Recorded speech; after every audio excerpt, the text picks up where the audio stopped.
प्रेम से बोलो देवघर वाले बाबा की म्यूजिक बाय राहुल श्रीवास्तव।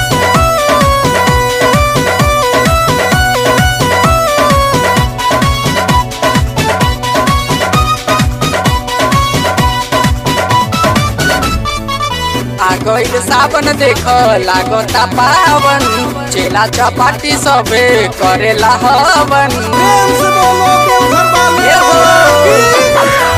गईल सावन देख लागता पावन, चेला चपाटी सबे करेला हवन।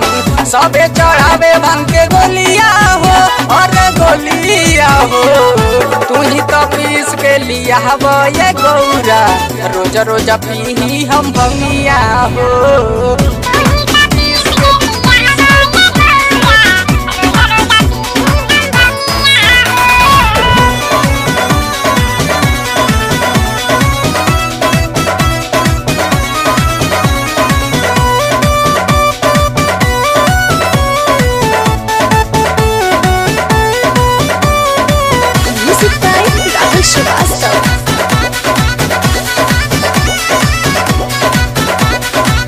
लाव तू घीस के लोड़ा से पीस के, लागे न पियला बिना मनवा ये गौरा छछा नइए देवका, कि हम के मुआइए देवका।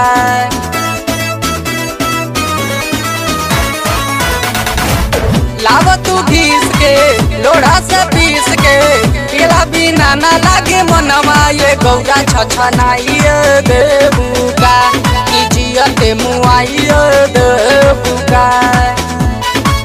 कहतू तो कीन दी मसीनिया हो और मसीनिया हो, तू ही तो पीस के लिया हवा ये गौरा, रोज रोज पी हम भंगिया हो।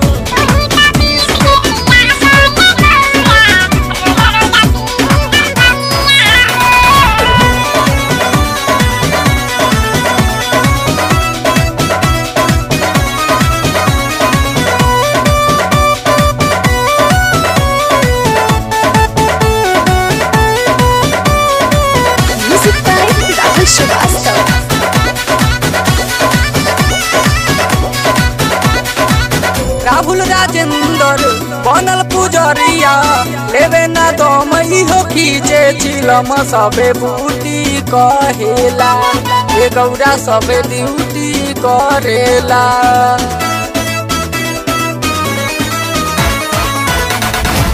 राहुल राजेंद्र बनल पुजरिया, लेवे ना दम हो खींचे चिलम सबे बूटी कहेला, ये गौरा सबे ड्यूटी करेला।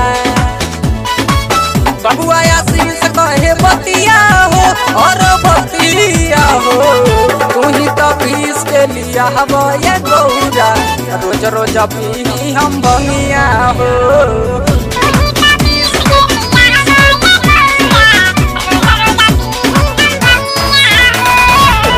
गईल सावन देख लागता पावन, चेला चपाटी सबे करेला हवन। सबे चढ़ावे भांग के गोलिया हो और गोलिया हो, तू ही तो पीस के लिया हवा ये गौरा, रोज रोज पी हम भंगिया हो।